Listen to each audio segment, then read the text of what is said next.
Bienvenue à Pause Panda, un balado de l'Association Panda Terrestre de Blainville. On est vos animatrices Marilyn. et Caroline et on vous accompagne aujourd'hui pour aller démystifier le TDAH. Ben, aujourd'hui, au fait, à Pause Panda, on reçoit le docteur Christiane Laberge, médecin de famille retraité depuis 2024. Donc, tout au long de sa carrière, elle a travaillé de près avec des personnes vivant avec le TDAH, en clinique et en santé mentale jeunesse au CLC. Donc, c'est vraiment un honneur de vous recevoir pour notre tout premier balado. Merci d'être là. Ben, c'est un plaisir. Merci beaucoup de m'avoir invité. Aujourd'hui, on va parler du TDAH au féminin. C'est pour ça qu'on vous reçoit. C'est un sujet super important qu'on voulait vraiment partager avec notre audience. Pour nous aussi, on est vraiment content de recevoir cette information-là aujourd'hui, puis de la partager soit avec les femmes qui nous écoutent, qui vivent avec le TDAH, ou même l'entourage des femmes qui vivent avec le TDAH. C'est un sujet super important qui, à notre avis, n'est pas discuté assez. Fait que c'est pour ça qu'on voulait prendre le temps de le faire aujourd'hui. Vous avez tout à fait raison. On passe à côté, même quand on est habitué de recevoir des patients, à condition que la plainte arrive du patient. Parce que quand tu fais ton examen annuel, par exemple ta contraception, les aérosols de l'asthme, tu regardes l'ensemble, tu n'as pas nécessairement de critères, même si tu vas regarder le sommeil, si tu vas regarder l'anxiété qui dérange. Tous ces facteurs-là ne sont pas toujours tenus en compte ou questionnés. Donc là, on manque en général 60% des femmes sont diagnostiquées avec 20 ans de retard. Oui, c'est un fait qu'on avait parlé dans notre première rencontre, puis ça nous avait vraiment fait réagir. Puis justement, Oui. c'est dans les sujets qu'on voulait discuter aujourd'hui. Alors, on va commencer quand même par les bases parce que peut-être certaines personnes qui vont nous écouter découvrent le TDAH en ce moment. Donc, notre première question, c'est comment décririez-vous le TDAH et en quoi il se manifeste différemment chez les femmes comparé aux hommes? Je pense qu'il faut regarder d'abord dans le DSM-5 quels sont les critères pour avoir un TDAH. Mais si vous voulez rapidement voir, on peut aller voir la SRS, qui est un test de dépistage et non pas un test de diagnostic. Et il faut savoir qu'on va avoir des problèmes d'impulsivité, on va avoir des problèmes d'inattention, puis on va agir souvent trop vite. Et là où ça a changé le DSM-5, c'est qu'on inclut une labilité émotive. Donc, la gestion des émotions est un problème. L'autre chose, c'est qu'autrefois, on disait, avant 7 ans, vous étiez positif de symptômes, hein, impulsivité, hyperactivité. Mais depuis le DSM-5, en 2013, on a inclus aussi que c'était avant l'âge de 12 ans. Mais pourquoi le 12 ans plutôt que le 7? C'est parce qu'on ne s'en souvient pas. On se souvient de notre secondaire, mais on ne se souvient pas tant que ça de notre primaire. Donc, c'est plus facile de se relier au secondaire qu'au primaire. Donc, c'est une question de facilité. L'autre chose qu'on va préciser tout de suite, c'est que les femmes ne font pas de TDAH, elles font du TDA, ce qui est beaucoup moins sévère, hein? Non, pas du tout. Les femmes font autant de TDAH que les hommes, et adultes, c'est égal. Petit, qu'est-ce qui dérange dans une classe de primaire? La personne qui a l'air d'un popcorn dans la machine, qui n'arrête pas, qui bouge tout le temps, qui saute de sa chaise. Les filles, on disait tout le temps, elles sont TDA parce qu'elles sont dans la lune. Elles ne sont pas dans la lune. Quelqu'un qui est dans la lune, tu passes ta main, puis il n'est pas là. Ton TDAH, elle est là, elle est partout, sauf ici. Donc, elle est dans sa tête. Ça spinne. Tu demandes au patient, ça tourne-tu dans ta tête, les idées? Oui, ça n'arrête pas. Ça va partout et nulle part. Ce sont des TDAH, mais pas à manifestation physique, à manifestation mentale. Et ça, ce sont des femmes qui sont atteintes de H mental. Donc, elle a l'air pas là, dans le coin de la classe, ça ne dérange personne, mais elle a un TDAH quand même. Au fait, j'aurais une question par rapport à ça parce que beaucoup des femmes que j'ai accompagnées me nommaient avoir eu un diagnostic d'anxiété. Oui, Donc, j'aimerais savoir, c'est quoi votre opinion par rapport à ça? 60% ont été diagnostiqués avec anxiété, 60% ont été diagnostiqués avec dépression, qui ne s'amendaient pas, hein, qui ne se corrigeaient pas tant que ça, parce qu'elles avaient en dessous un TDAH. Un signe aujourd'hui de TDAH, c'est la charge mentale. C'est épouvantable, la charge mentale. La charge mentale. Il faut tout faire. Mais celle qui court après sa queue, là, c'est celle qui est souvent pas capable de se poser. A-t-elle un TDAH acquis ou un TDAH inné? Souvent, c'est inné. Je vais vous donner l'exemple où on m'a autorisé à vous donner l'exemple. Une fille qui est orthopédagogue, maîtrise en orthopédagogie, on s'entend que c'est quelqu'un qui a étudié. Elle a fait son cours à l'époque avec son ami le post-it. Il y en avait littéralement partout. Te rappeler de passer à l'épicerie, te rappeler de passer chercher tes vêtements. Alors, elle avait tous ces rappels-là et elle a très bien fonctionné avec un hyper-encadrement à la limite rigide. Essaie de trouver un chum dans la vie, parce que elle, c'est le fun. L'orthopédagogie, tu as une composante créative, tu as une composante impulsivité aussi, mais c'est de l'impulsivité programmée, dirons-nous, mais c'est des gens qui sont capables de sortir du trou vite. C'est des gens qui sont très, très agréables à travailler parce que c'est des gens pas plats. Donc, c'est des gens qui aiment une certaine routine, mais à l'intérieur de ça, c'est des bulles de créativité. Donc, cette fille-là a trouvé un gars qui a un côté administrateur assez développé, dirons-nous, ce qui est tellement le fun, parce que quand tu as des enfants, toi, tu t'occupes des enfants, de toute la routine familiale, mais toujours dans une capacité ludique, hein, parce que comme ortho, tu fais beaucoup de choses avec le ludique. Et le bout plate, le 20 d'administration, le chum, il aime ça, lui, faire ça. C'est parfait. Arrive à un moment donné, elle va dans une école, elle est attachée à une école, ça va bien, bon, tout ça. Et les enfants ont 8-10 ans. On décide de faire la cuisine, la salle de bain, de refaire tout ça.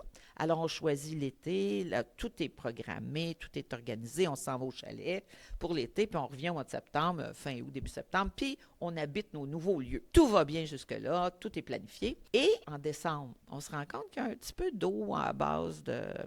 Et finalement, il y a un écoulement d'eau entre la cuisine et la salle de bain. En bon québécois, il faut stripper le tout après les fêtes. Et là, on découvre l'horreur. Qui est responsable? On rentre dans les avocasseries, parce que c'est le contracteur, c'est l'architecte, c'est l'ingénieur de la construction, c'est le superviseur, c'est qui? Alors là, ça entraîne, on comprend, des débours qui ne sont pas prévus. Ça entraîne de l'anxiété. Et là, la madame se présente en janvier-février avec un trouble d'adaptation, avec humeur anxio-dépressive. Pourquoi? Parce que son accommodement raisonnable qu'elle a toujours mis de l'avant ne fonctionne plus. Et en plus, elle a été nommée dans 3 écoles plutôt qu'une. Donc, en guillemets, pour elle, l'équivalent de saupoudrer dans 3 écoles plutôt que d'investir dans une. Mais, ça, c'est les nouvelles vagues. Hein? On s'entend que tu voyages avec ta maison d'escargot sur le dos. Fait qu'il ne faut pas que tu oublies. C'est un autre défi. Hein? Il ne faut que tu n'oublies rien. Et il faut que tu te ramènes d'une place à l'autre. Il faut que tu n'oublies pas tes dossiers non plus. Il faut que tu te rappelles du lieu physique. Alors, il y a plein de distractions qui sont survenues chez elle. On traite le trouble d'adaptation avec les antidépresseurs comme il se doit, avec évidemment la psychothérapie. 3 mois plus tard, ça va nettement mieux, mais persistent les symptômes de TDAH. Pourquoi ils ont été mis en évidence? Parce qu'elle ne compense plus. Sa dopamine a été dérangée par son trouble d'adaptation, sa sérotonine et sa norépinéphrine. Et là, ces substances, ces transmetteurs chimiques ont été débalancés. Elle nous dit, ce qu'elle a actuellement comme problème, c'est qu'elle commence quelque chose, elle n'est pas capable de le finir, elle est effarouchée, elle n'est pas capable de penser correctement, comme elle dit. Elle se garoche plutôt, elle agit par réaction, beaucoup plus que par action, planification. Elle a de la difficulté à respecter ses plannings. Alors, tout ça nous amène à penser que c'est un TDAH. Donc, on a été capable de sevrer la médication antidépresseur et d'amorcer les psychostimulants. Elle a pris le méthylphénidate. C'est une madame qui a pris le méthylphénidate avec grande amélioration, à 70 de l'amélioration des symptômes. Et le seul problème qu'elle avait, c'est que le cœur, quand elle courait, parce que c'est une fille qui s'entraîne en courant, surtout les fins de semaine, elle avait le cœur qui battait trop vite pour être confortable. Alors, ce qu'elle a fait, c'est qu'elle, ses défis, elle les vivait la semaine. Il allait au chalet, elle faisait la bouffe puis la planification le jeudi, faisait ses repas pour la fin de semaine. Et quand elle partait le samedi, le défi était beaucoup moins grand. Elle allait courir, puis elle ne prenait pas, elle, sa médication la fin de semaine. Ce qui est exceptionnel, parce qu'en général, tu as autant de besoins, les enfants ont autant besoin de médication la semaine que la fin de semaine, parce que tes défis sont différents, mais tes défis de socialisation, si importants. C'est sûr que si tu le places sur ces jeux vidéo, il n'y en aura pas besoin de médication parce que c'est tellement stimulant, mais par contre, sa socialisation va en souffrir. Les repas, la préparation des repas, c'est une planification, un début, un milieu puis une fin. Tu es obligé de t'asseoir devant un problème, reculer, réfléchir, agir. Tes étapes sont escamotées, de telle sorte que ton apprentissage de fin de semaine est aussi important, sinon plus, parce que tu te refais une virginité la fin de semaine. Tu vas être avec les copains, tu vas jouer au hockey, tu ne compteras pas dans tes buts. Et ceux qui disent « Ah, il est sportif, il n'est pas plus synchronisé, il n'est pas plus enligné. Regardez les enfants sur le bord de la piscine, si vous en avez un qui suit des cours de natation, vous allez être capable tout de suite de dire ceux qui n'ont pas pris leur médication. Alors, tout ça concourt à nous illustrer ce que c'est que le TDAH. Puis la petite fille, en général, elle va rester sur le bord parce qu'elle n'a pas compris la consigne. Elle n'était pas là quand la consigne a passé. Elle n'était pas dans la lune. n'était pas là. C'est vraiment intéressant d'entendre un cas comme ça, puis je suis certaine que plusieurs personnes vont se reconnaître à travers ça, tu sais, des femmes qui vivent avec des défis, qui développent des stratégies d'adaptation tout au long de leur vie. Tout à fait. Que soudainement, une situation arrive, puis que c'est là qu'on commence à se poser des questions. On a parlé un petit peu des différences entre les hommes, les femmes, les filles, les garçons, plus au niveau de l'hyperactivité mentale. Est-ce que vous pensez que c'est un facteur majeur des diagnostics tardifs chez les femmes? Bien, il y a une fille que je connais personnellement, socialement et personnellement, puis qui a été ma patiente. Puis elle vient de découvrir qu'elle a un TDAH parce que son fils, qui est rendu à 10-12 ans, que je n'ai pas connu vraiment, a un TDAH. Et cette fille-là dit, mais comment ça se fait que tu n'as pas reconnu que j'avais un TDAH, j'étais en retard, puis tu me reprochais d'être en retard? La fille a une maîtrise en administration. Alors, être en retard avec une maîtrise en administration alors que tu es supposé gérer les choses des autres, j'ai pas fait le lien qu'elle pouvait être porteuse d'un TDAH. Elle avait de l'anxiété, mais son anxiété n'était pas de ne pas arriver, de ne pas être capable. C'était plus la pression de la bonne mère. J'ai confondu les symptômes qu'elle me présentait, mais si pour toi c'est un problème, la ponctualité, tu me le dis, c'est un problème, mais il y a des affaires que je ne peux pas deviner. Et les femmes sont très bonnes. Qu'est-ce que t'as, chérie? À rien. Hein? Combien il y en a de femmes qui agissent comme ça, où on n'a pas nommé le problème, où on se le nomme à nous avec culpabilité, en se disant, maudit sans dessin, comment ça se fait que tu as oublié ça? On se tape sa tête. Donc, tous ces aspects-là d'anxiété qui s'infiltrent tranquillement vont imprégner la personne et de là, c'est plus difficile. L'autre bémol, on a parlé tantôt que les tests pouvaient être faits chez les hommes. Les questionnaires sont faits pour les hommes. Quand avez-vous vu dans un questionnaire, juste de référence, bien, vous savez en passant que les formulaires sont sur le site de la Fondation Philippe Laprise, que vous pouvez aller évaluer si vous vous doutez, par exemple, que votre mère est porteuse d'un TDAH, votre père. Les pères, souvent, c'est un peu plus facile, mais les mères, c'est plus difficile. Allez chercher les formulaires enfants, ados, adultes, remplissez-le. Les formulaires, il y en a 3 en général. Il y a la SRS dont on parlait chez l'adulte. On a le formulaire VICE des symptômes et VICE fonctionnel. Celui avec les symptômes, vous allez avoir quels sont les symptômes de TDAH, mais quels sont ceux qui sont par-dessus l'anxiété, ceux par-dessus la dépression, par-dessus le trouble de personnalité. Qu'est-ce qui est dominant? Et à ce moment-là, ça nous aide beaucoup à discriminer qu'est-ce qui est attribuable à quoi. Parce que quand on va traiter en fonction de la majeure. Puis après ça, on va compléter. Donc, la majeure, si c'est le TDAH qui te rend anxieuse parce que tu as toujours peur de ne pas arriver, tu te trompes régulièrement et tu as peur de toujours te tromper, on va aller traiter le TDAH. Si tu as peur tout le temps de ton ombrage, tu as peur de sortir le soir, tu as peur de ci, tu as peur de ça, on va traiter d'abord l'anxiété. Je caricature, on s'entend. L'autre chose qui n'a jamais été considérée dans les formulaires, c'est la menstruation. La menstruation, le cycle menstruel n'a jamais été considéré. Il l'est très peu actuellement. Chez la personne âgée, si tu as de la démence, je pense que je suis en train de perdre la boule. J'étais allée à une réunion de conseil d'administration, j'ai oublié ce que je devais faire. Ben oui, parce que pour 5 minutes, tu n'étais pas là. Et on a fait les tests, puis il y avait une madame là-dedans, dans cette plainte-là, qui avait de l'épilepsie sans s'en rendre compte. Elle partait, poup, elle revenait, ça ne paraissait pas. Il faut quand même toujours aller voir le facteur physique, puis aller voir le facteur psychologique, puis aller évaluer. Mais ça prend du temps, pas 5 minutes. Et ça prend des gens qui peuvent t'aider en connexe. Parce que même si tu es traité médicalement et pharmacologiquement, tant que tu ne changeras pas ton attitude, ta façon de faire, et ça aussi, Philippe Laprise, le site peut t'aider, parce qu'il y a des vidéos, Panda peut t'aider, parce qu'il y a des outils pour t'aider au quotidien. Et tant qu'à parler des gens en connexe qui peuvent nous aider, il y a la communauté dont on parle maintenant, Fondation dont on parle, Panda, mais on a aussi des ergothérapeutes pour les adultes qui souvent, dans un premier temps, vont être plus efficaces à court terme et à moyen terme que la psycho. Parce que quand on demande une consultation en psychologie, on va marquer souvent thérapie cognitivo-comportementale. Parmi les médecins que je fréquente et avec qui j'ai fait des questionnaires, il y en a moins de 5 à 10 % qui reçoivent une thérapie cognitivo-comportementale. Or, avec une clientèle de TDAH, Il faut être ici, maintenant. Et quand même, oui, tu vas me présenter ton enfance, tu vas me présenter tes événements du quotidien, mais il faut qu'on revienne sur les moyens pratiques et non pas théoriques. Prends soin de toi, ouais. Tu sais, fais attention à toi, ouais. Mais comment je vais faire ça? Et avec les ergothérapeutes, souvent, ou les psychoéducateurs avec les enfants plutôt, les jeunes adolescents même, parce qu'on va travailler la famille. Et quand on travaille la famille, on va travailler probablement à 80% l'autre personne dans la maison qui l'est. Donc, on va faire d'une pierre deux coups. Et c'est ça qui va nous aider à affronter le tout. Oui, bien, absolument. Puis l'approche globale, c'est Ouais. ça qu'on promouvoit beaucoup Ouais. aussi chez Ouais. Panda. Ouais. Parce qu'on dit tout le temps, la Ouais. médication, ça l'aide, c'est pas Ouais. une baguette magique. Non.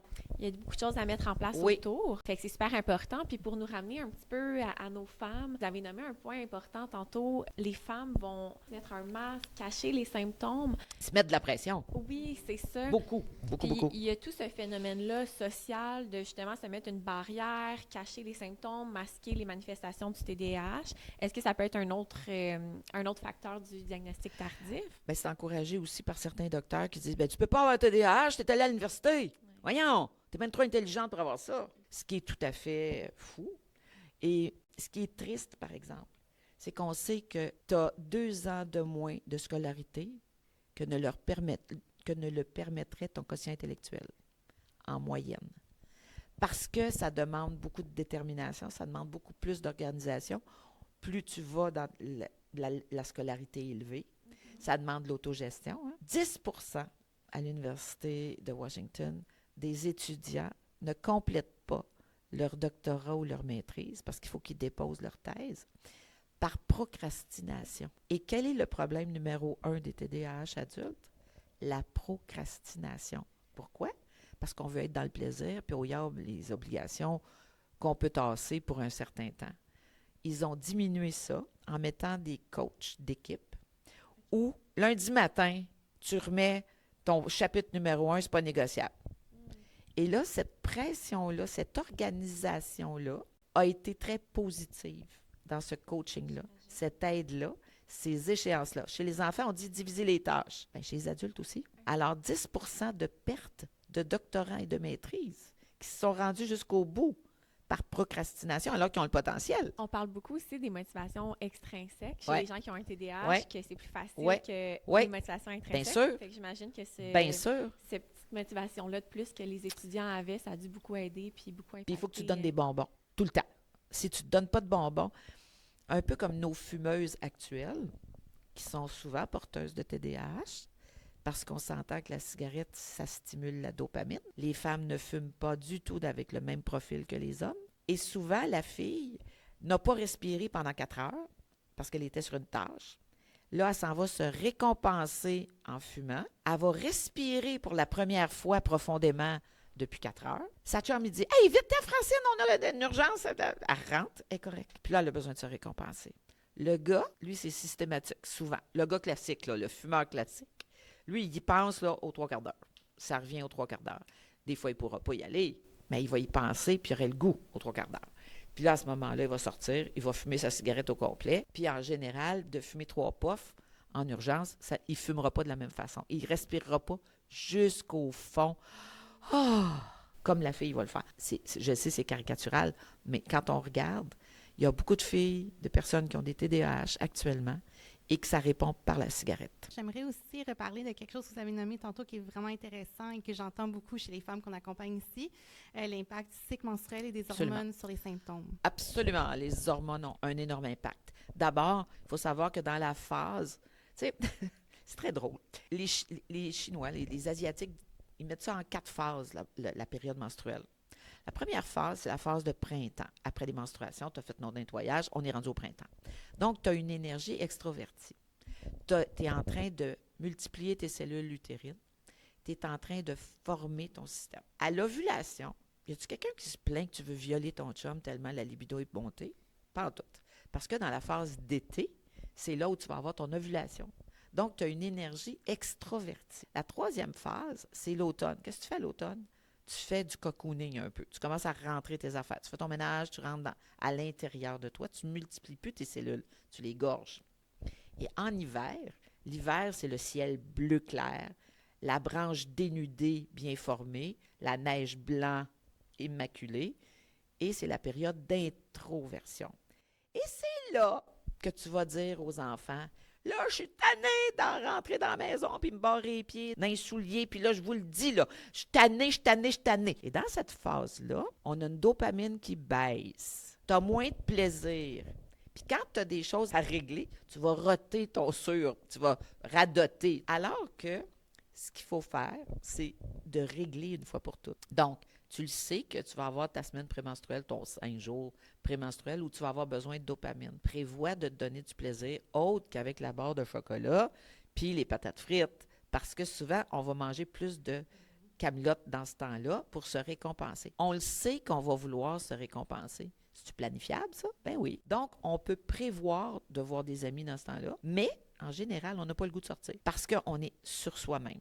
Donc, on dit tout le temps, le budget, tu le fais dans la dernière semaine. Puis, lancer ta conférence dans la première semaine parce que tu vas être plus convaincante la première, la deuxième, puis tu vas être plus en réflexion. Mais ça ne nous est pas permis dans notre société de ne pas être égal tout le temps, comme un gars. Ben non, on n'est pas égal tout le temps. On est plus créatif dans certains points à différentes périodes. Donc, au niveau du TDAH, dans les 2 premières semaines, on a plus le goût d'être effarouché, on a plus le goût de sortir, on a plus le goût de faire d'autres choses. Mais il faut se ramener. Puis dans la dernière semaine, il faut rechercher du plaisir avec les affaires plates. Et ça, c'est volontaire. Puis chez les femmes qui ont un syndrome prémenstruel, il y en a 70% qui disent qu'ils l'ont.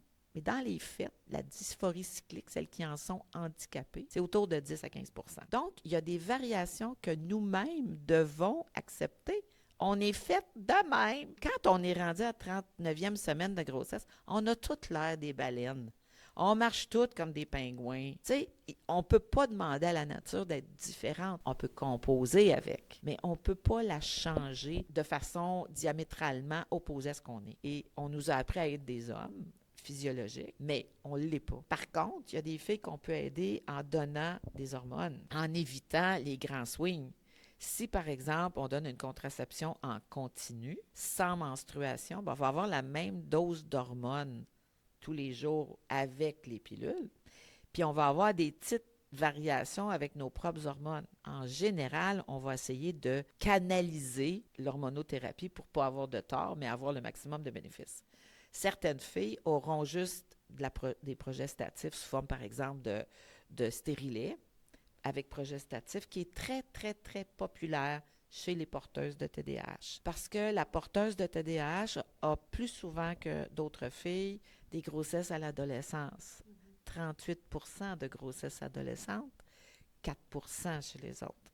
Donc, souvent, après un avortement ou comme mesure contraceptive, on va installer un stérilet à progestérone qui va, d'une part, éviter la pression de prendre la médication tous les jours et d'autre part, avoir une protection hormonale, si elle peut le tolérer, bien sûr. C'est toujours une question de discussion et de tolérance.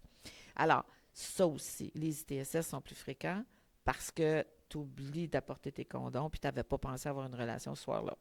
Mais c'est sûr qu'on met beaucoup de responsabilités chez les filles, mais reste qu'on est prêt avec les conséquences, ce qui est très différent du gars. Donc, ça aussi, ça va être à jouer chez la femme. Tellement intéressant. Je trouve qu'il y a tellement un travail à faire d'éduquer les femmes justement sur notre cycle, comment ça nous affecte aussi, pour se redonner le pouvoir aussi par rapport à ça. Ouais. Puis je serais curieuse de savoir aussi par rapport à la ménopause et le TDAH. OK. Là, tu es complètement décompensé. Tu es complètement décompensé parce que ton estrogène baisse, tes progestatifs baissent, puis là, tout est baissé. Mais c'est pas baissé égal, tu comprends? Ça donne des swings quand ça commence. T'sais, en général, une femme qui va avoir une ménopause, là, très tranquille. Là, j'ai connu une patiente à un moment donné qui me dit ben écoute, là, dans ma gang, je suis pas mal toute seule à être menstruée, là, parce que moi, c'est au 28 jours à 10h15 le jeudi, puis j'ai 58 ans. Quand est-ce que ça arrête, cette affaire-là? Fait que là, je dis ben ça arrête, ça va arrêter un jour. C'est sûr, parce que c'était des belles menstruations. Elle avait pas de trouble avec ça. Elle, c'est juste qu'elle se préparait le jeudi matin, et c'est tout ce qu'elle avait. Puis l'année d'après, quand je l'ai revue, j'ai dit puis, menstruation? Ben, elle dit, c'est arrêté, quand? Elle dit, tu me fais penser. Elle dit, ça a été 4 mois après qu'on se soit vu, puis après ça, ça a coupé carré. Puis je dis, avez-vous des bouffées de chaleur? Non. Avez-vous des sécheresses vaginales? Non. Avez-vous des pipis que vous perdez plus facilement? Non. elle avait 0 symptômes, 0, 0, 0, 0. C'est une des rares, on s'entend, parce qu'en majorité, tu sais, quand tu commences ton adolescence, ça dure à peu près 6-7 ans. L'adolescence où ça va soigner beaucoup, puis tu sais, des cycles plus irréguliers, puis des humeurs plus irrégulières. Puis le temps que ça se place comme il faut, là, souvent ça prend 7 ans. Tu sais, 6-7 ans. Le caractère, les boutons, tout ça, là, ça va prendre à peu près ça, 7 ans. La ménopause, c'est pareil. Ça se passe pas du jour au lendemain. Fait que ce swing hormonal-là peut durer jusqu'à 7 ans. Puis c'est irrégulier. Donc, au niveau, on sait que dopaminergique, on sait que ça va augmenter le désir de plaisir. Par contre, on sait que tu peux avoir des diminutions aussi d'énergie. Alors, la gestion de tout ça peut être améliorée, bien sûr, parce que tu peux présenter juste à ce moment-là ton TDAH. Tu ne travailles plus, autour de 60 ans, là, mettons. Tu ne travailles plus. Donc, tu n'as pas de référence. Tu ne te lèves pas le matin. Quelle journée qu'on est? Je ne le sais pas, puis je ne veux pas le savoir. Tu ne l'écris plus, tu ne le notes plus. Tu notes ton agenda, mais le regardes-tu tous les jours? Souvent, quand tu prends ta retraite, non. Il arrive un divorce ou une séparation ou un décès, tu es désorganisé encore plus. Puis, tu sais, dans les couples qui durent longtemps, tu as souvent le couple appuie-livre, là, tu sais. La force de monsieur, c'est la faiblesse de madame, puis l'inverse. Mais là, il y en a un qui part. Il y a des madames qui ne savaient même pas faire un chèque, là. Alors, il y a des hommes qui ne savent même pas, ils font coller de l'eau, là, tu sais, tellement ils n'ont jamais touché à la cuisine. Donc, il y a des complémentarités là, qui n'existent plus. Donc, tout ça va apporter la décompensation des moyens qu'on s'était donnés dans le temps. Tu sais, avec les enfants, tu déjeunes, tu dînes, tu soupes. Mais quand tu es tout seul ou quand ton couple, bon, il est plus autonome et ben là, ça modifie complètement. Donc, la ménopause a un énorme effet de transition, parce que ça arrive à peu près au temps de la période de pré-retraité-retraite. Beaucoup de stress au travail, le même stress que tu avais quand tu avais 22 puis la capacité physique de le faire. Alors, ces exigences sociales, ces exigences familiales, ces exigences de couple aussi, ces exigences personnelles, tout ça arrive à peu près en même temps où tu n'es plus autant équipé pour y faire face. Et c'est une grande période de questionnement, même chez les gens qui pensent faire de la démence à 65 ans. Quand on fait « Ah, moi, là, j'oublie tout, c'est effrayant, puis tout ça, ouais, mais là, tu parles aux enfants que tu connais. » Elle a toujours été de même, ma mère, là. Elle m'oubliait sur le coin de la rue quand il fallait qu'elle vienne me chercher. Elle m'a oublié à la garderie, tu sais. Elle m'a oublié, tu sais. Elle avait préparé le souper, puis elle avait oublié de décongeler, tu sais. Des petites choses comme ça, mais qui fait que tu dis « Ben, madame... ça se peut-tu que ça soit pas d'hier? » Puis là, ça va popper. Et c'est là qu'on va commencer à la traiter. Et c'est pour ça que je disais, il y a des gens qui pensent qu'ils font de la démence. Puis quand on examine, puis qu'on questionne, puis qu'on fait nos questionnaires, on se rend compte que c'est des anciens TDAH. Tu sais, le gars qui avait sa secrétaire qui disait « Bon, c'est la fête de votre femme, demain, elle prend toujours arpège de l'an 20, là, puis la secrétaire allait faire le ménage, puis la pharmacie, puis tout ça, puis elle revenait avec les cadeaux emballés, puis la carte, puis monsieur était correct. » Mais il ne l'a plus, là, cette secrétaire-là, désorganisée, solide, là. Ça fait que souvent, la personne qui est autour pour organiser n'est plus là. Changement dans ton poste de travail, tu sais. Je trouve que c'est tellement important, justement, de regarder tous les facteurs externes aussi de la personne, parce que des fois, on est trop concentré sur juste les symptômes, mais non, l'environnement a vraiment un impact sur la personne aussi. Absolument. Le trouble d'adaptation qui va souvent être notre signe d'appel pour diagnostiquer, pour aller chercher le TDAH, entre autres chez la femme, c'est crucial. Puis, en fait, pour ramener au TDAH au féminin par rapport au diagnostic tardif, quels sont les impacts, selon vous, sur l'estime de soi de la femme de recevoir un diagnostic tardivement? Souvent, c'est un grand soulagement. Ah, enfin, je comprends. Enfin, je le sais. Enfin, je m'en doutais, mais je ne savais pas que c'était ça. Et c'est souvent à travers les enfants qu'elles vont réaliser qu'elles ont un TDAH. Et c'est là où la psychoéducation familiale, où les moyens familiaux vont avoir plus d'impact. Parce que la femme, d'agir pour elle-même, ce n'est pas toujours sa première motivation. Mais agir pour l'autre au départ, après ça, ça va être pour elle. Mais au départ, les femmes qui ont ça, c'est un énorme soulagement comme diagnostic. Parce que c'est pas comme te crier des noms, là. C'est quelque chose qui peut avoir un potentiel de réversibilité au niveau de ta fonction quotidienne. Ça peut t'enlever ta joie le vert de charge mentale. Tu sais. Les femmes se plaignent beaucoup de la charge mentale. C'est sûr que tu as des énervés, qu'il faut que tu sois capable de manger sur le plancher quand tu arrives à 5 heures. Il faut que tu sois capable d'avoir le repas ultra nutritionnel 100% de l'année à chaque repas. Il faut que tu aies toujours des petits biscuits maison, pas des biscuits avec peut-être de l'huile de palme dedans. Et il faut que... Donc, il y a des femmes qui se mettent beaucoup. Ça se double de ce trouble anxieux de performance parce qu'elles ne peuvent se permettre d'en lâcher une. Mais une fois que tu apprends ça, que tu peux, oui, c'est correct. Tu n'es pas obligé de manger des petits biscuits maison tous les jours, là, puis tu peux faire des petits écarts. Là. À ce moment-là, ta rigidité qui t'avait servi de barrière peut lâcher quand tu commences à être... Le médicament va faire 50% de la tâche, pas plus que ça en général. Mais par contre, quand tu vas attraper un outil, il va rester plus longtemps. Tu ne le feras pas fuir dans ta tête tout de suite parmi le reste.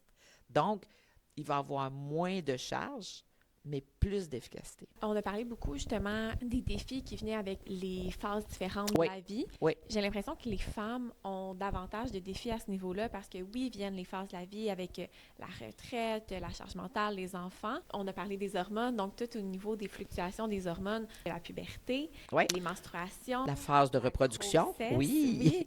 la ménopause. Oui. Donc, comment les femmes peuvent mieux naviguer à travers ça? Est-ce qu'il y a des outils qui peuvent les aider? Est-ce que, j'ai déjà entendu parler, ajuster la médication selon le cycle? Est-ce que c'est quelque chose qui se fait? Tout à fait. C'est-à-dire que je te dirais d'abord d'accepter qu'on est différent. Déjà ça, OK? Je suis comme ça, là, puis je suis comme ça, OK? Alors, tu sais, quand tu te fais dire, par exemple, « Voyons, t'as encore de mauvaise humeur. » « Ouais, ça donne pas aujourd'hui. » C'est une réponse qui est possible. Il y a des insultes qui arrivent et qui ne sont pas justifiées et qui peuvent être contournées par l'humour. Et heureusement, les porteuses de TDAH, comme les porteurs, se retrouvent souvent parmi les humoristes. C'est pas pour rien. C'est parce qu'ils ont eu à se défendre. Et c'est un des outils où ils sont les plus forts parce que ça bouillonne tout le temps dans leur tête. C'est que ça, il faut apprendre l'humour. Quand tu me demandes les moyens, apprendre l'humour. Comme on dit tout le temps aux patients, tu prends pas ça personnel. Tu prends ce qui te regarde puis tu lâches ce qui ne te regarde pas. Et ça, c'est féminin, entre guillemets, comme distorsion, TDAH ou pas. Alors, d'apprendre à prendre ce qui te regarde et de lâcher ce qui ne te regarde pas. Donc, choisir ses batailles beaucoup. C'est ces batailles-là, c'est les batailles de « oui, je suis différente pendant ma période menstruelle, mais je suis une grande personne. » Tu sais, oui, mon adolescente, elle va me péter une coche dans ce temps-là parce que la procrastination va prendre plus de place. Mais est-ce que je dois exiger comme mère de famille que je rentre dans sa chambre et que ça soit spick and span? Non. C'est sa chambre. Ferme sa porte. Il ne faut pas qu'elle mange dans la chambre. Ça, c'est pas négociable. On ne mange pas dans la chambre. Le reste, là, s'il y a une voie d'accès pour aller dehors, si le feu prend, là, c'est correct. OK? C'est tout. Alors, il y a des choses comme ça où il faut que tu te fasses une tête, même avec tes hormones. Il faut que tu profites de ta dernière phase menstruelle pour planifier les irritants qui sont récidivants. Parce que ça te prend une solution. Et c'est là où tu vas avoir le plus de travail à faire. Mais le fait d'avoir nos variations, c'est un plus aussi. C'est les connaître aussi. Tu sais, vous avez Exact. nommé tantôt, je sais que je vais avoir besoin de plus de dopamine, donc je peux prévoir c'est quoi mes petites récompenses qui peuvent me faire du bien dans cette phase-là, de savoir que quand je suis dans cette phase-là, ben je performe bien, fait que je vais planifier mes choses. Exact. Fait que bien se connaître, choisir ses batailles. Oui, se donner la priorité dans plusieurs situations, puis de remettre qu'est-ce qui nous appartient, qu'est-ce qui ne nous appartient pas, et de quelle façon on peut passer au travers. Mais il faut reprioriser. Tu sais, comme on disait tantôt, il y a un problème, tu recules, tu analyses, tu réfléchis, tu agis, mais pas l'inverse. Puis ça il faut que tout le monde ait ce réflexe-là. Parce qu'actuellement, avec les réseaux sociaux, où on perd énormément de temps, et ça vaut la peine de regarder l'utilisation sur nos téléphones. On a des petits bidules qui nous disent combien on utilise et combien on l'utilise pour rien. Et la famille, actuellement, on a beaucoup de TDAH acquis à cause de ça. Puis je suis sûre, au niveau des appareils, tout ça, ça a beaucoup d'impact sur nos jeunes avec un TDAH, justement. C'est ça, il y a beaucoup de manifestations qui vont se ressembler à Absolument, ce niveau-là. absolument. Mais j'ai envie de me ramener à nos Oui, femmes. oui. On a parlé tantôt d'un fait super intéressant qui nous a beaucoup accroché quand on s'est parlé pour la première fois. Le 20 ans de retard Oui. au niveau des recherches Au- pour les Au femmes. diagnostic, oui. Oui, au diagnostic, exactement. Puis par rapport aux recherches, tu sais, on sait que c'est beaucoup basé sur les hommes également, Ouais. des critères diagnostiques. Ouais. À quel moment il a commencé à avoir une émergence dans l'intérêt pour les femmes? Je remonterais ça peut-être à peine 10 ans. Ah, ça, 10, c'est tout 10 à récent. 15 ans. Même dans les maladies cardiaques, les femmes meurent plus d'infarctus que les hommes encore aujourd'hui. Parce qu'une femme, elle a une indigestion. C'est son reflux. C'est son anxiété. Parce qu'on n'a pas les mêmes symptômes que les hommes. Et l'autre chose, c'est qu'on a toujours les études, en général, sur l'hypertension, sur tout ça, étaient faites il y a 10 ans environ, étaient faites que sur des hommes. Pourquoi? Parce que nous autres, on est des variabilités sur deux pattes. Donc, comme on est dans la variabilité, et qu'en statistique et en données probantes, on veut avoir des affaires qui sont égales tout le temps, qu'est-ce que tu prends? Ben, des hommes de 20 à 30 ans, en santé, qui ne fument pas, qui ne boivent pas, puis qui ne mangent pas.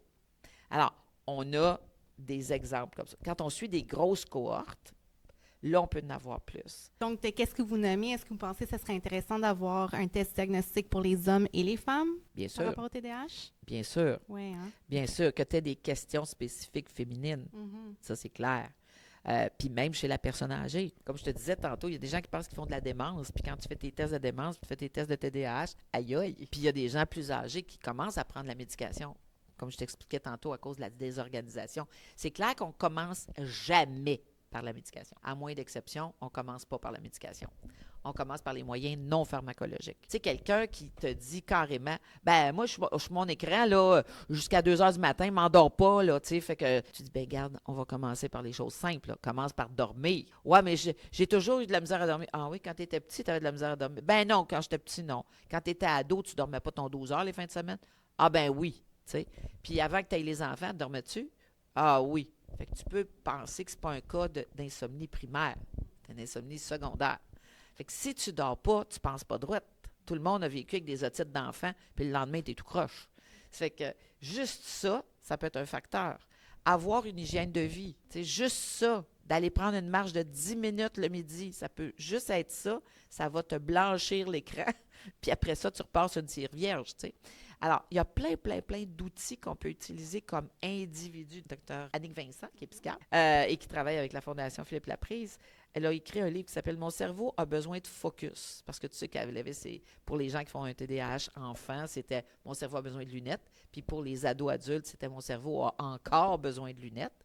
Et là, mon cerveau a besoin de focus du docteur Vincent, qui est sorti à l'automne et qui est fort bien fait parce que tout le monde a besoin actuellement de focus.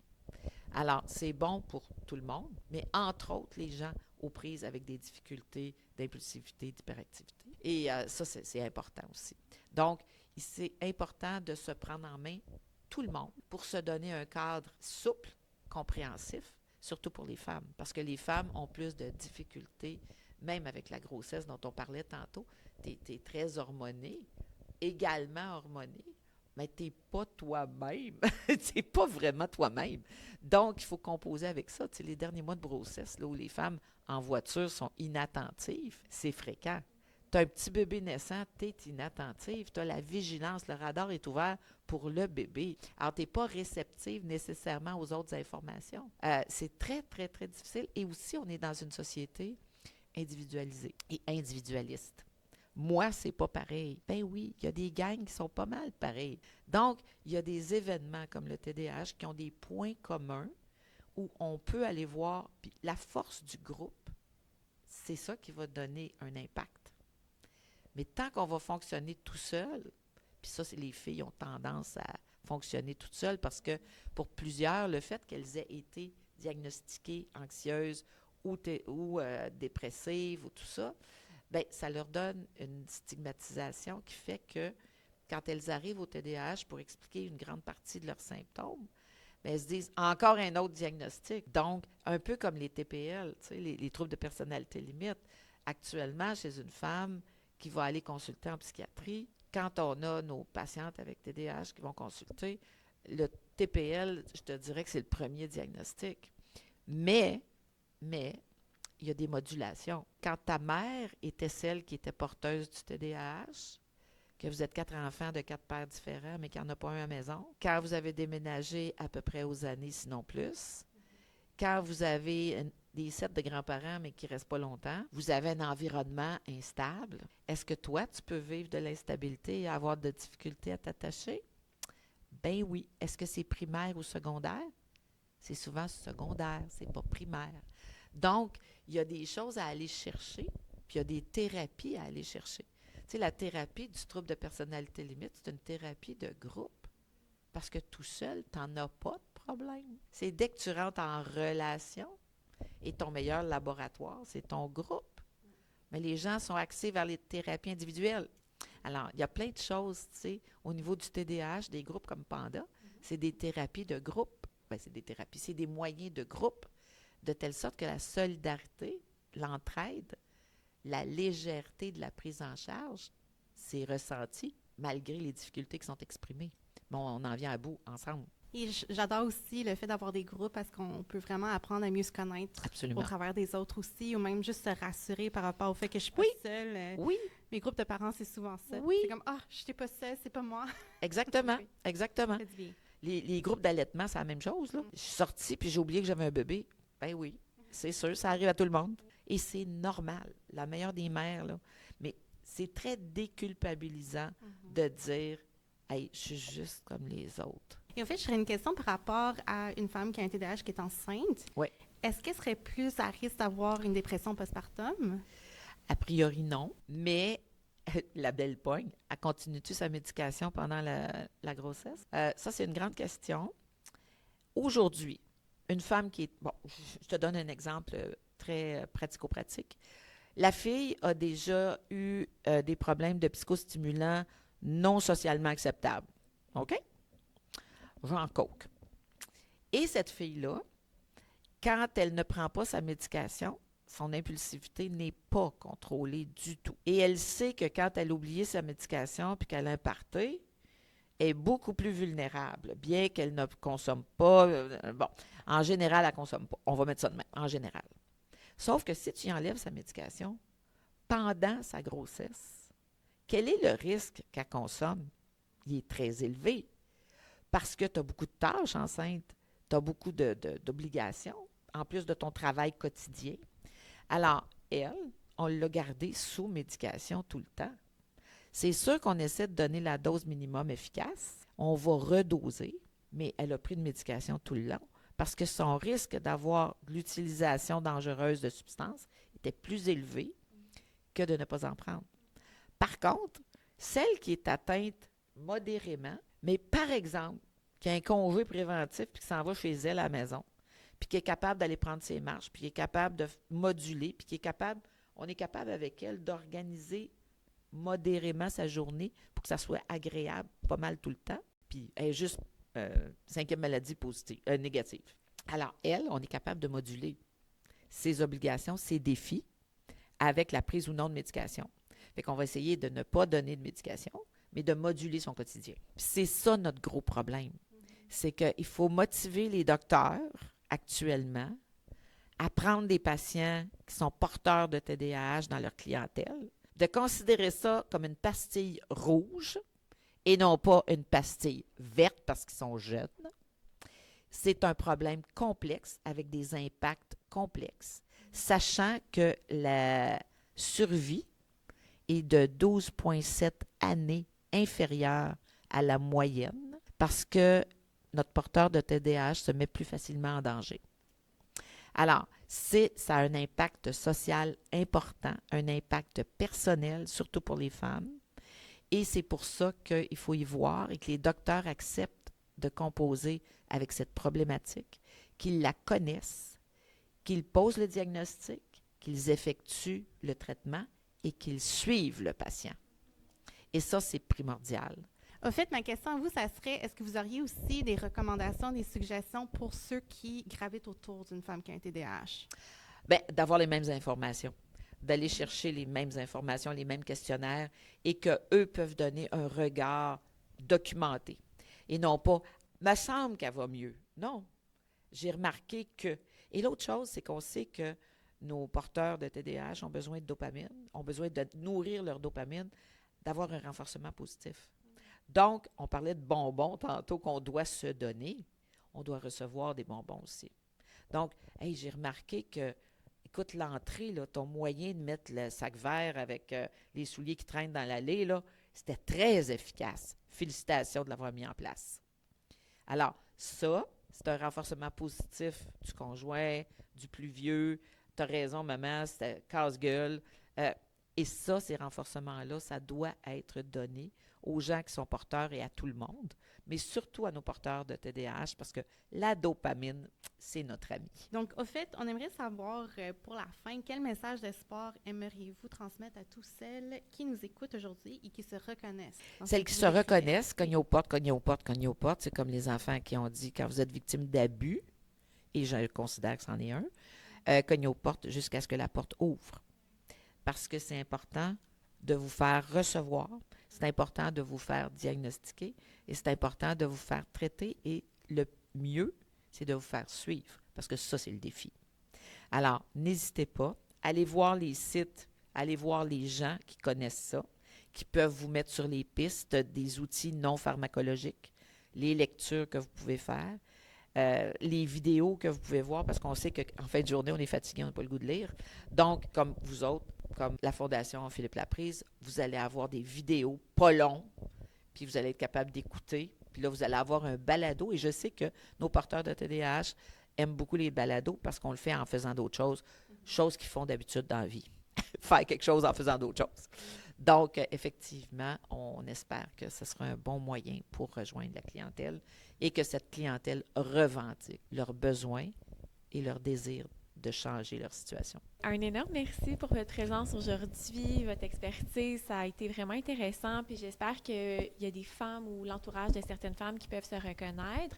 Puis si vous avez besoin de plus d'informations, vous pouvez consulter notre site Internet, donc le Panda TDB pour thérèsedeblainville.com. On va également laisser toutes nos informations dans la description que vous pouvez consulter. Donc, encore une fois, merci beaucoup. C'est moi qui vous remercie. Puis on espère que les femmes auront leur mot à dire. Absolument.